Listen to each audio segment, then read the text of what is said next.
Apreciados estudiantes, en esta oportunidad entonces vamos a estar hablando acerca de los eritrocitos, haciendo hincapié entonces en las características funcionales que tienen los mismos, cómo se van regulando, la importancia de la eritrocatéresis y el catabolismo, ¿verdad?, de la hemoglobina.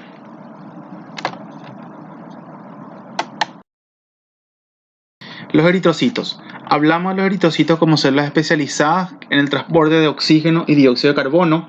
Entonces la consideramos como una célula anucleada, sin organelos, y que estos parecen ser críticos para la supervivencia y función de la mayoría de las células. Posiblemente la característica más importante entonces del eritrocito viene a ser la durabilidad. No tiene mitocondria para un eficiente metabolismo oxidativo, ni ribosomas para la regeneración de las proteínas dañadas o perdidas. Tienen un repertorio metabólico muy limitado que impide justamente la síntesis de nuevo de lípidos y carecen de núcleo para dirigir procesos regenerativos, adaptarse al estrés circulatorio o dividirse para reemplazarse a sí mismos. Entonces, por todas estas desventajas, la supervivencia de 100 a 120 días es aún más sorprendente considerando su ambiente extremadamente hostil. La capacidad de los eritrocitos para permanecer en la circulación va a depender entonces de la simple pero excelente estructura adaptativa ahora que tiene la membrana, de las vías del metabolismo energético intermedio y de la capacidad para mantener los componentes citoplásmicos y la hemoglobina en estado soluble y no oxidado, por supuesto.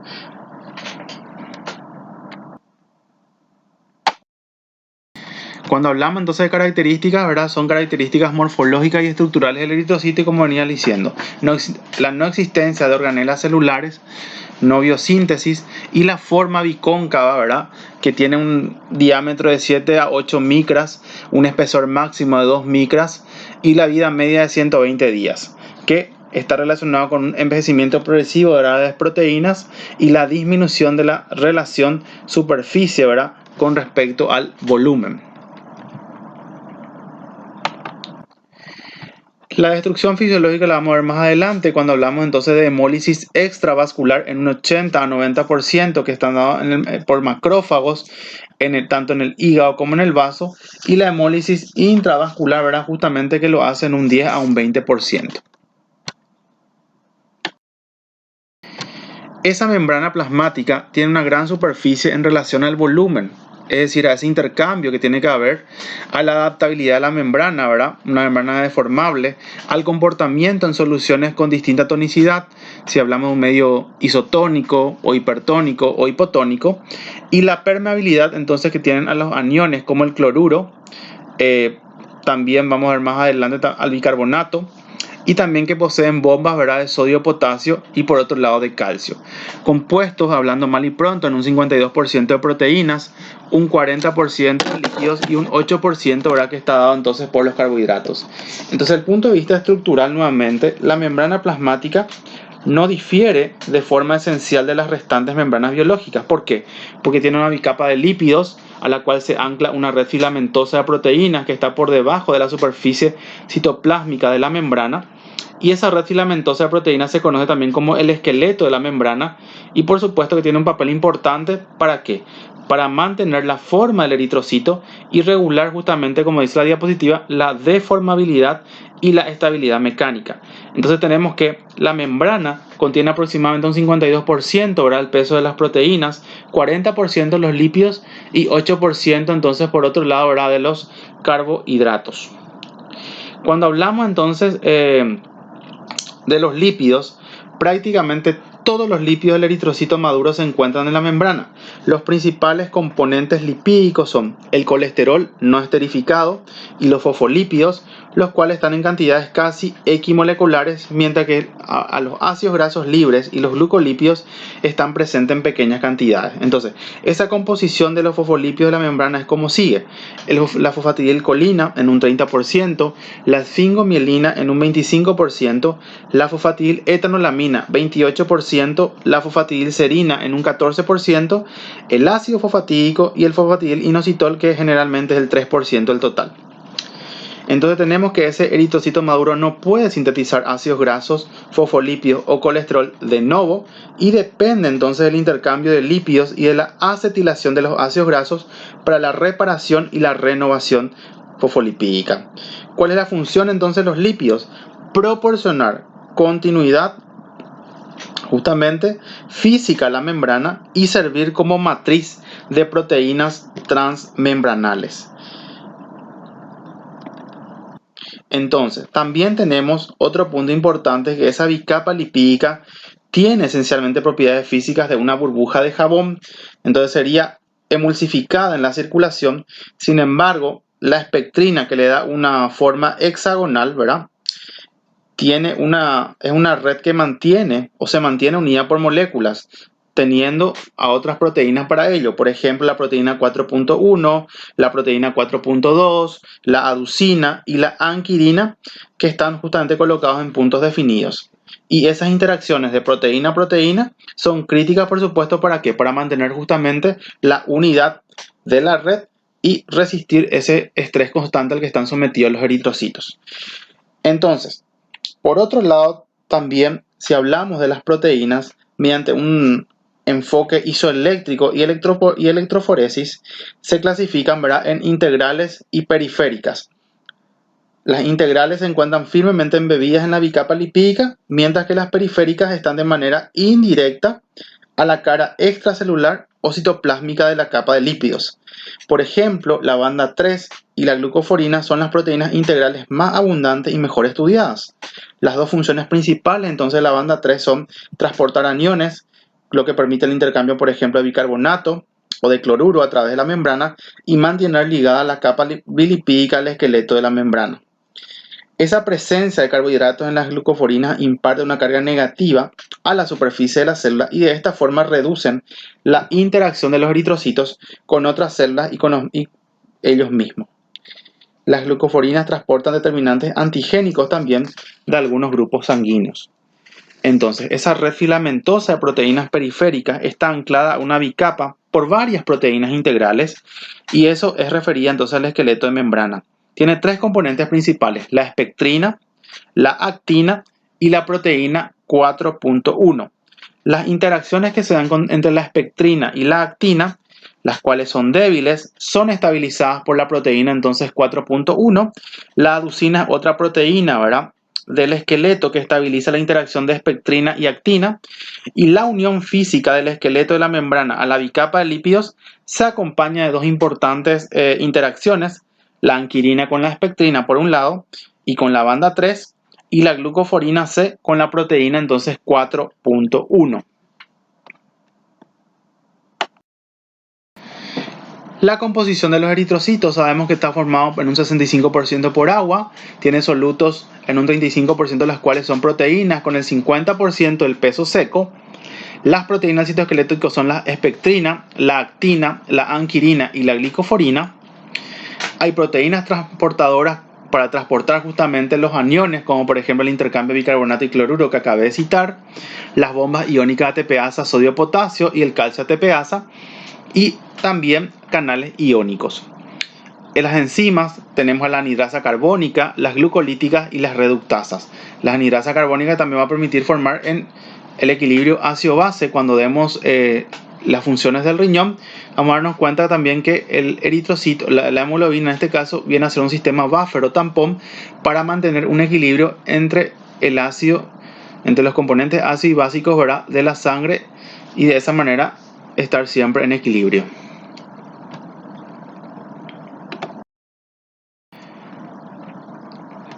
Características morfológicas y estructurales del eritrocito. Como ya habíamos hablado, el metabolismo no tiene mitocondrias, solo utiliza glucosa fundamentalmente para sintetizar el ATP, que es necesario para mantener el equilibrio osmótico, y sintetizar NADPH para mantener el estado de oxidorreducción de la hemoglobina. Va a depender, ¿verdad?, de los niveles plasmáticos de glucosa. Y sabemos que la difusión facilitada es el mecanismo de transporte que permite entonces llevar la glucosa de uno a otro lado, ¿verdad?, por el receptor GLUT1. La forma en que lo hace la glucólisis, ¿verdad?, en forma anaerobia en un 90-95%, o la vía de las pentosas, que sería la aeróbica, en un 10-5%. El 90% entonces es por el ciclo Embden-Meyerhof, que es algo que van a ver mejor en bioquímica, ¿verdad?, o la glucólisis anaerobia, donde tienen tres productos: el NADH, que viene a ser el cofactor de la reacción de la metahemoglobina reductasa, ATP, por supuesto que necesitamos la bomba de sodio potasio ATPasa, y el 2,3 disfosfoglicerato, que viene a ser el regulador entonces en la función de la hemoglobina. Y por cada molécula de glucosa vamos a generar entonces 2 moléculas de NADH y 2 de ATP. La vía de las pentosas vendría a ser entonces la vía aeróbica. El producto más importante es el NADPH, que se expresa o se emplea como un cofactor en la reducción del glutatión oxidado, y otra función es convertir entonces aquellas hexosas en pentosas. El metabolismo del glutatión protege entonces también a la hemoglobina de la oxidación. Cuando hablamos de la estructura justamente, por un lado, ¿verdad?, de la hemoglobina, ¿qué tenemos que saber de esta estructura? Consiste en alrededor del 90% de proteína con un peso molecular de 64.500 Dalton. Tiene una formación helicoidal, un diámetro de 6,4 nanómetros en promedio, ¿verdad? Es un tetrámero formado por 2 pares de cadenas de polipéptidos denominados globina, y a cada una de estas cadenas se encuentra unida un grupo prostético altamente colorido que viene a ser entonces el heme, que es un complejo de hierro, y la protoporfirina justamente 9. Cuando hablamos de la síntesis de globina, entonces, al igual que las otras proteínas, requieren de ARN mensajero, ARN transferencia, aminoácidos, enzimas y ribosomas. Tenemos que pueden ser de varias clasificaciones, varios tipos: la alfa, la beta, gamma, delta y epsilon. Y la estructura como tal, las cadenas de polipéptido de la hemoglobina difieren una de la otra en la secuencia y en el número de aminoácidos, por un lado, ¿verdad? Cuando hablamos de la síntesis del heme, participan 8 pasos. Primeramente es la unión de la glicina con la succinilcoenzima A para formar el ácido delta aminolebulínico o ALA, con la intervención de la enzima ALA sintetasa. Después la unión de 2 moléculas de ALA para formar el porfobilinógeno por la acción de la enzima ALA deshidrasa. El tercer paso es una porfibobilinógeno, ¿verdad?, de aminasa, que cataliza la condensación de 4 moléculas de porfobilinógeno para dar justamente el uroporfirinógeno 1, y la formación del uroporfirinógeno 3 por acción de una cosintetasa del uroporfirinógeno 3. Por otro lado, una uroporfirinógeno descarboxilasa que cataliza la descarboxilación de 4 grupos carboxilo para formar el coproporfirinógeno 3, y la formación de ese protoporfirinógeno 9 mediante la enzima mitocondrial coproporfirinógeno oxidasa. El paso 7 es la oxidación del protoporfirinógeno 9 a protoporfirina 9 mediada por la protoporfirinógeno oxidasa. Y el paso 8, la inserción del hierro en la protoporfirina 9 para formar el heme, catalizada por la ferroquelatasa. Y de los 8 pasos, el primero y los 3 últimos se llevan a cabo en mitocondria, y los 4 pasos intermedios se realizan entonces en el citosol. ¿Qué tenemos entonces? Que ese N está compuesto por un átomo de hierro coordinado por 4 anillos pirrólicos a través de un átomo de nitrógeno, y los 4 anillos pirrólicos, la protoporfirina 9, se designan con la letra A, B, C y D. De los 8 lugares entonces en la periferia de los tetrapirroles, 4 están ocupados por los grupos metil, 2 por grupos vinil y 2 por ácido propiónico. Entonces, ¿qué tenemos con respecto a las variantes, ¿verdad? La hemoglobina normal y sus variantes. La hemoglobina A, A2, la F, Gower 1 o Gower 2 y la Portland se encuentran entonces en diferentes porciones dependiendo, por supuesto, de la edad del individuo. Los estados en los que podemos encontrar son la de oxihemoglobina o la desoxihemoglobina. Cuando hablamos, entonces, aquí está la estructura de la que le estaba hablando, ¿verdad? El glóbulo rojo, una forma bicóncava de 7 a 8 micras de diámetro, donde está formado por 2 cadenas alfa, 2 cadenas beta, el grupo heme y el hierro, ¿verdad?, que está unido justamente a sus moléculas.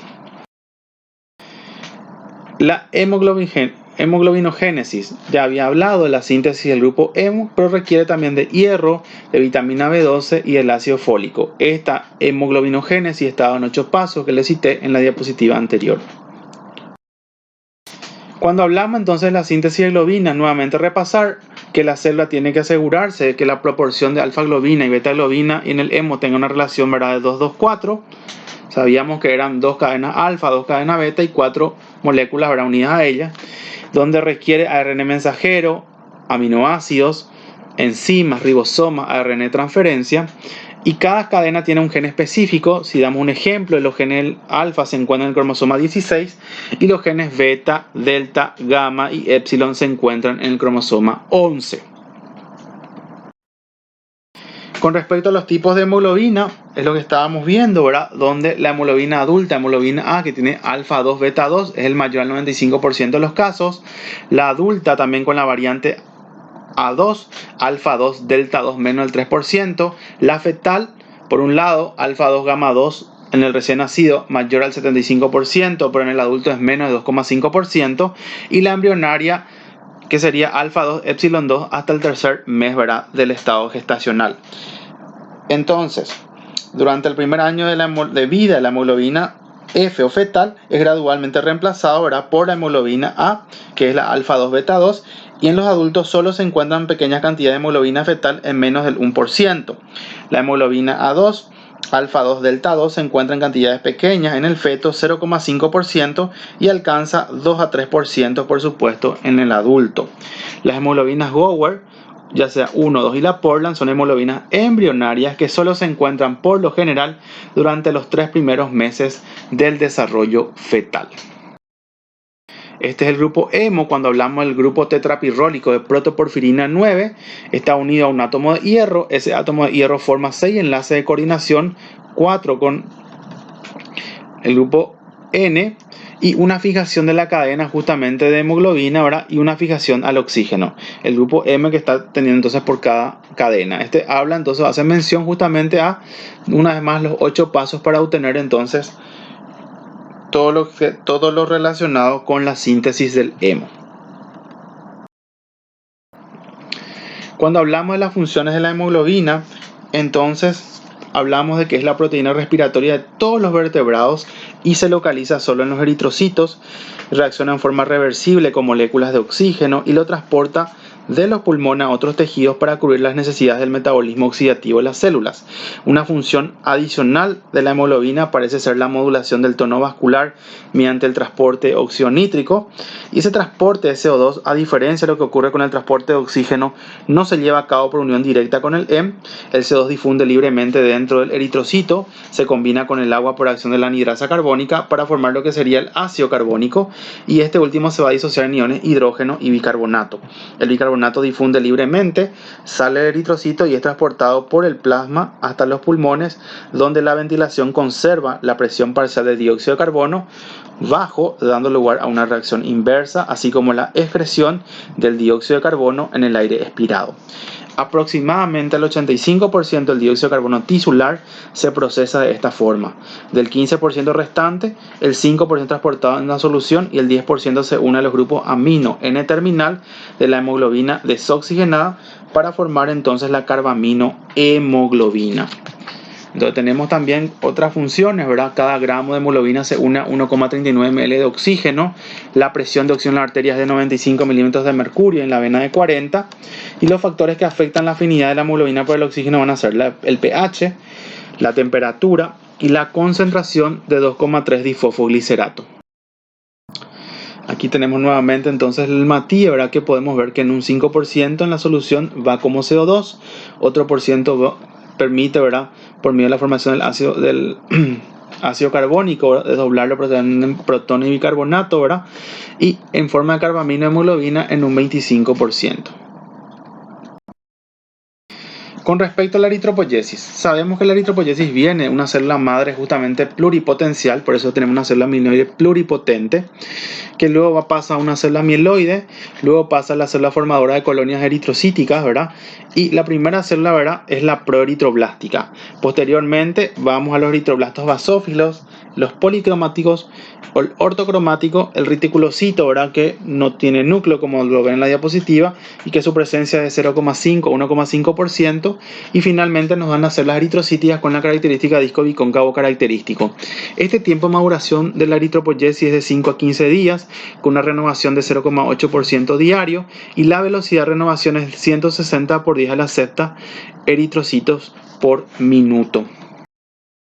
Entonces, ¿cómo está regulado justamente la eritropoyesis? Hablamos entonces de la diferenciación, y la maduración se regula por mecanismos homeostáticos que se basan ya sea en las sustancias activadoras o inhibidoras, ¿verdad? Que pueden acelerar entonces la maduración de los eritrocitos a prácticamente 24 horas, ¿verdad? Una de ellas es la EPO, o conocida como eritropoyetina, que normalmente en el 90% de los casos lo tenemos en el riñón, y es respuesta, digamos, su estímulo viene a ser la hipoxia. Está producida, o se cree que se encuentra, mejor dicho, en las células mesangiales del glomérulo y en células intersticiales peritubulares, que están bañadas entonces en sangre arterial, ¿verdad? ¿Y qué es lo que va a hacer? Va a estimular entonces, por un lado, ¿verdad?, la maduración de las células justamente proeritroides. Entonces esa es la función de una de ellas. Y por otro lado está también unida a receptores, ¿verdad?, de las células proeritroides. Aquí tenemos entonces el riñón en el 90% de los casos, entonces se produce en el riñón, el 10% restante es en el hígado.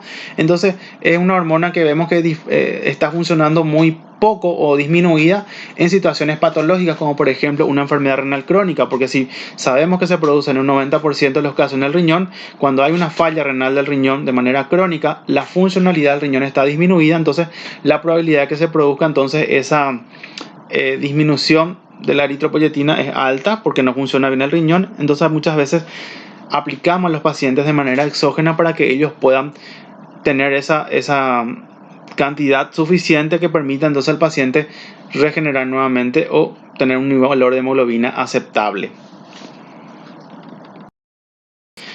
Otras hormonas o otras sustancias que participan, por ejemplo la interleuquina 3, los andrógenos, los estrógenos, la insulina y las hormonas tiroideas.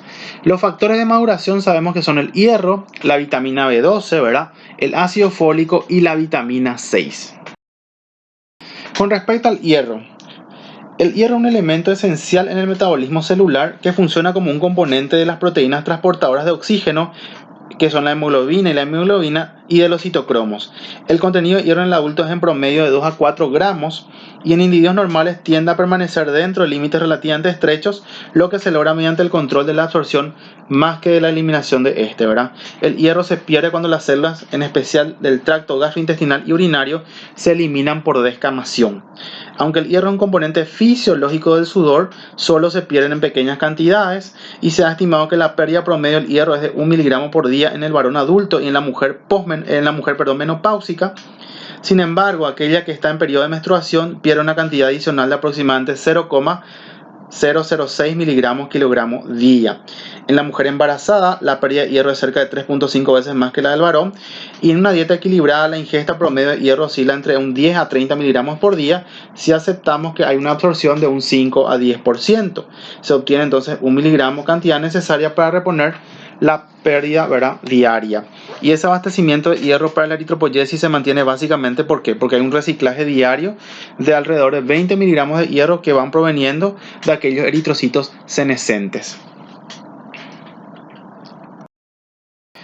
Entonces, tenemos, como dice ahí, la absorción en un 5 a 10%, el grupo hemo se absorbe por completo y el hierro se extrae de la célula intestinal, la eliminación a partir de la célula del epitelio intestinal por descamación, y vemos que el transporte del hierro en sangre puede ser en forma libre o en forma transferrina, libre que oscila entre 75 a 150 microgramos por decilitro, y en forma transferrina que viene a ser bastante.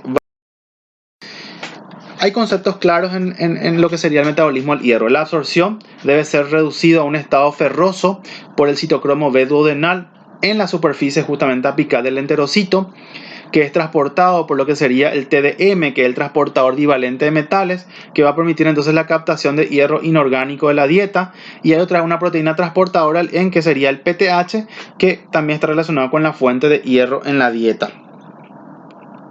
Entonces, normalmente tenemos que tener ese hierro, tiene que estar en dos formas, el férrico, ¿verdad?, y el ferroso, y tiene que oxidarse, es decir, Antes de la absorción, el estado férrico de la dieta debe ser reducido al estado ferroso, como ven ahí, por el citocromo B duodenal, donde en la serie apical del enterocito. Ese hierro en estado ferroso es transportado dentro de la célula, por lo que sería el transportador divalente de metales, que si bien es cierto, no demostró ser esencial el transporte de hierro de la madre a través de la placenta, pero sí lo es para la captación de hierro inorgánico justamente de la dieta. Luego tenemos la ferroportina. ¿Qué tenemos que saber de la ferroportina? Es el hierro en estado ferroso, y ese hierro en estado ferroso tiene que ser exportado a través de la membrana vasolateral del enterocito. ¿A dónde? Al espacio intersticial. Esa está regulada de forma negativa por la hepcidina. Fuera de la célula del hierro también se une con una alta afinidad a la transferrina y también es llevado a cabo a la circulación. Con respecto a la homeostasis del hierro, tenemos la hepcidina, que viene a ser un mediador de la inmunidad innata, principal regulador de la homeostasis sistémica, ¿verdad? Y controla entonces la concentración de hierro, interactuando directamente con ¿quién? Con la ferroportina, degradándola cuando la concentración en el suero, por supuesto, está elevada. La captación de las células se lleva a cabo por el receptor de la transferrina, siendo exportado por el transportador divalente de metales o TDM, donde nuevamente entra lo que sería en el pozo lábil de hierro, pudiendo ser utilizado ¿para qué? Para la síntesis del hemo por un lado, o para las proteínas hierro y azufre. Las reservas. Cuando hablamos de reserva, hablamos entonces el hierro intracelular es almacenado en el hígado, en el bazo, en la médula ósea, en forma de ferritina, ¿verdad? O en forma de hemosiderina. ¿Cuál es la diferencia? Que si lo hace a nivel de la ferritina, es la forma justamente menos estable con respecto, ¿verdad?, a la hemosiderina. La hemosiderina es la más estable, pero menos disponible entonces. Aquí vemos entonces la célula duodenal, ¿verdad? El enterocito, la absorción de hierro dietético, ¿verdad? De 1 a 2 miligramos por día aproximadamente, y vemos que también podemos tener pérdidas, por ejemplo, la descamación de la célula de la mucosa, mucosa gastrointestinal, mucosa urinaria, ¿verdad? Urológica, mejor dicho, y también en mujeres en etapa fértil, ¿verdad?, con menstruación, también por justamente la menstruación. En los varones serían por las pérdidas gastrointestinales o digestivas. Lo mismo, donde hablamos entonces del citocromo duodenal, ¿verdad?, que permite ese pasaje, ¿verdad?, del estado férrico al estado ferroso, comenzando entonces con el ciclo, ¿verdad?, de la absorción. Habíamos hablado también entonces de la hepcidina por un lado, la ferroportina por el otro, que comienzan, ¿verdad?, a regularse una a la otra, permitiendo entonces que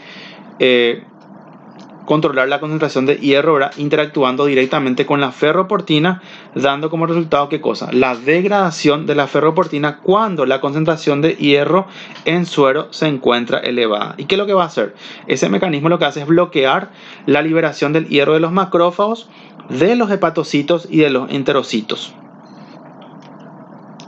La regulación apropiada de la hepcidina por estos reguladores viene a ser esencial entonces, y la sobreexpresión puede conducir, por ejemplo, a anemia por deficiencia de hierro, mientras que la subregulación puede dar como resultado la sobrecarga de hierro. Lo mismo, donde debe estar pasar a un estado de oxidación, por supuesto, la forma ferrosa, para que sea mayormente absorbible, ¿verdad? Cuando hablamos entonces nuevamente de las proteínas, era la ferroportina en caso de bajas reservas férricas que transporta el hierro del eritrocito a la sangre, se le conoce también como movilferrina, y la hepcidina funciona como una hormona hipoferrémica, como un sensor que va inhibiendo la liberación de hierro en la circulación mediada por la ferroportina, donde en el duodeno por un lado, ¿verdad?, en el enterocito y en los macrófagos. Cuando aumenta el hierro en suero, entonces justamente como se dice, como un sensor. Y por otro lado, producida, ¿verdad?, por el hepatocito. Entonces aquí vemos el enterocito, ¿verdad?, por un lado, que permite la degradación lisosómica de la ferroportina, siempre y cuando estamos viendo qué concentraciones tenemos en las células enterocíticas. Y por otro lado, a nivel macrofágico, ¿verdad?, por medio también de la degradación, ya sea en el bazo, en el hígado, en la médula ósea, ¿verdad? Entonces viene a ser entonces la transferrina, que era la forma de que ellas podrían irse de un lado a otro. El transporte, recordemos que podrían ser de forma variable, ¿verdad?, si están unidas a la transferrina o si está generalmente, que dependería de cada caso en particular. Esta nos muestra entonces que la expresión de la hexidina en respuesta a la disponibilidad de hierro, por eso que está regulada con respecto a la cantidad de hierro que yo tenga, por los niveles de transferrina diférrica, ¿verdad? Es decir, en estado ferroso, ¿verdad? De la proteína 6 de la médula ósea, y que va afectando las proteínas de la membrana por un lado, al receptor de la transferrina mismo, y ese aumento de la expresión de la hexidina en condiciones inflamatorias está desencadenada por la interleuquina 6, que actúa, ¿verdad?, a través de unas quinasas, por supuesto, ¿verdad?, unas enzimas, van permitiendo la traducción de señales y van activando justamente las señales para que éstas puedan estar, digamos, presentes en los procesos patológicos, como por ejemplo un proceso inflamatorio, ¿verdad? Vemos entonces en la parte de arriba a la hipoxia como el estímulo, ¿verdad?, para que la eritropoyetina pueda aumenta la actividad eritropoyética, ¿verdad? Y en la membrana celular vemos que van pasando por una serie de señales que van permitiendo entonces de alguna manera trabajar de manera regulada y controlar justamente el metabolismo y hacer que todo funcione a la perfección. Si hablamos de los estados de hierro, tenemos un estado de hierro sérico aumentado, entonces ese hierro está unido a la transferrina por un lado, y tenemos receptores, transferrina tipo 1 y tipo 2, que van mandando señales, ¿verdad? La señalización de las quinasas, las MAP quinasas, ¿verdad?, que van a coincidir con la hexidina aumentada, pero la absorción de hierro sérico va a estar disminuido. ¿Por qué? Porque va regulando de alguna manera qué cantidad de hierro estoy teniendo en el cuerpo. Por otro lado, si el estado de hierro tengo un depósito de hierro aumentado, ¿verdad?, entonces también van a mandar unas señales por un lado, y la hexidina aumentada va a hacer que esa absorción de hierro sea menor porque no necesita absorber algo de lo que ya tengo en exceso. Y por otro lado, tengo el proceso inflamatorio, ¿verdad?, que está mediado por la interleuquina 6, que si está aumentada, también tiene otra señalización de las estructuras JAK, ¿verdad?, que también son otras quinasas, ¿verdad?, la actividad sinasa Janus, que también va a permitir de alguna manera establecer qué señales y qué cascada de señales van a ir aumentando para decir de alguna manera o avisar de alguna manera que esa hexidina va a estar aumentada, y que dónde va a haber la repercusión en la absorción de hierro y el hierro sérico. Como les digo, no vamos a tener nuevamente una cantidad de hierro excesiva si es que ya tengo demasiado, o sea, no va a perpetuar eso en la célula. Lo mismo con respecto a la vitamina B12. Proceden normalmente de origen animal, ¿verdad? Por síntesis de bacterias a nivel del colon. La cobalamina entonces es un miembro de la familia Corrin, tiene 4 anillos pirrólicos en un solo plano, un átomo de cobalto en el centro, un nucleótido y una enzima prostética variable. La nutrición. Los alimentos que contienen cobalamina son los de origen animal, como la carne, el hígado, los pescados, los mariscos. No se ha encontrado cobalamina en los vegetales. Los requerimientos diarios son de 2 a 3 microgramos en el adulto. Una comparación interesante es que estas cifras son aproximadamente el 1% de la cantidad de folatos requerido diariamente, aun cuando las reservas corporales de las B2 vitaminas son casi iguales. Con respecto a la absorción y el transporte, en los fluidos extracelulares la cobalamina es transportada por diferentes proteínas acarreadoras, la aptocorrina, el factor intrínseco y la transcobalamina.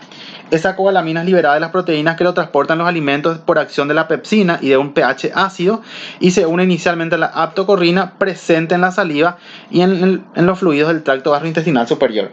La aptocorrina se degrada por enzima y la cobalamina liberada se une aquí al factor intrínseco, ¿verdad?, que está secretado por la pared gástrica.